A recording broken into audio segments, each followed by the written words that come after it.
તો આ બાજુ લોકસભા ચૂંટણી અંગે મહિલાઓનો કેવો મિજાજ છે, ગૃહિણીઓ મોંઘવારી અંગે શું કહે છે, ઉપરાંત વર્કિંગ વુમેન સુરક્ષા અંગે શું માને છે, આવો જાણીએ સંવાદદાતા રાકેશ આહિર સાથે જૂનાગઢની મહિલાઓનો મિજાજ।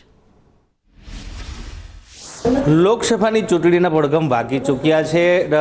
ખાસ કરીને કેન્દ્રમાં નવી સરકારની રચના થનાર છે, ત્યારે ખાસ કરીને ગૃહિણીઓ જે રસોડાની રાણી કહેવાય છે તે ગૃહિણીઓનો મહિલાઓનો શું મિજાજ છે તે જાણવા માટે આજે સંદેશ ન્યૂઝની ટીમ પહોંચી છે વેરાવળ ખાતે। આજે આપણી સાથે અમુક ગૃહિણીઓ છે, મહિલાઓ છે, આપણે એમનો મિજાજ જાણીશું કે નવી સરકાર પાસે શું ઈચ્છી રહી છે, કેવી એમની માંગ છે, જે હું આપણી પાસેથી જાણવા માંગીશ। જે નવી સરકાર આવશે આપની અપેક્ષાઓ શું? મારી અપેક્ષાઓ સૌથી વધારે તો એજ્યુકેશન માટે હું કહીશ કે જે આપણે અનામત બધું આપીએ છીએ 60%, 40%, વોટ એવર ઇટ મે બી, એમાં ખરેખર હકીકતે જે એલિજિબલ હોય છે છોકરાઓ એ મહેનત કરીને પાછળ રહી જાય, અને ઘણીવાર એવું થાય કે અનામતને કારણે ઘણા બધા એવા આગળ આવી જાય।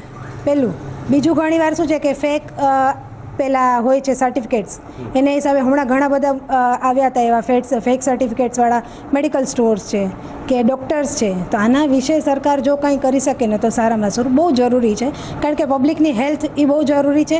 એની સાથે ચેડા આ રીતે જ થાય કે અનામતનો ફાયદો ઉઠાવીને કોઈ પણ બની જાય ડૉક્ટર, અને જે હકીકતે એલિજિબલ છે એ બિચારો ડૉક્ટર બનવા જતો હોય, માંગતો હોય, એ બાપાના ધંધે બેસી જાય। ખાસ કરીને અનામત મુદ્દે પ્રકાશ પડ્યો। જી, આપ શું ઈચ્છી રહ્યા છો, આપનો મિજાજ?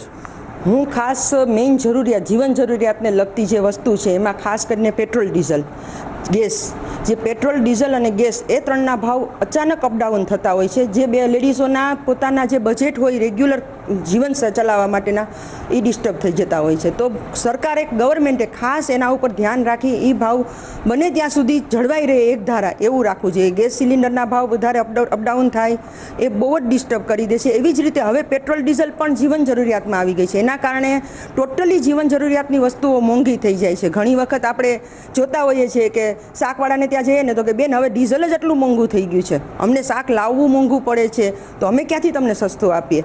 એવી રીતે ડીઝલ, પેટ્રોલ મેઇન વસ્તુ છે, એના ભાવ જો કંટ્રોલ કરી શકે ગવર્મેન્ટ તો પબ્લિક આખીને પ્રજાને ફાયદો થશે।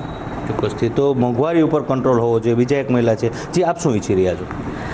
આજે નાની બાળકીઓની ઉપર જે બળાત્કાર થઈ રહ્યા છે, એમને માટે કોઈ પણ સરકાર એવો કાયદો લાવે કે જે બળાત્કાર કરનારા હોય એને અતિશય કડકમાં કડક સજા થાય, તો એવું અમે સરકાર તરફથી ઈચ્છી રહ્યા છીએ। ચોક્કસથી મહિલા સશક્તિકરણની વાત કરી, આપ શું કહેશો?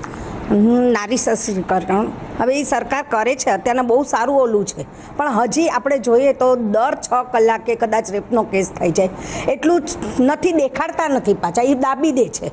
તો હું એવું ઈચ્છું છું કે આ વસ્તુ ન થવી જોઈએ, આના માટે થોડુંક અમલમાં મૂકવું જોઈએ, સરકારે એના માટે જાગૃત થવું જોઈએ। થાય છે, નથી એવું નથી, કોઈ બી સરકાર હોય, કોંગ્રેસ હોય, ભાજપ હોય, એની જોડે આપણે કોઈ ઓલું જ નથી, કોઈ બી સરકાર આવે, પણ આ માટે થોડુંક લેવું જોઈએ એ લોકોએ। ચોક્કસથી મહિલાઓની જે સુરક્ષાની બાબત ઉપર પ્રકાશ પડ્યો છે, આપ શું કહેશો?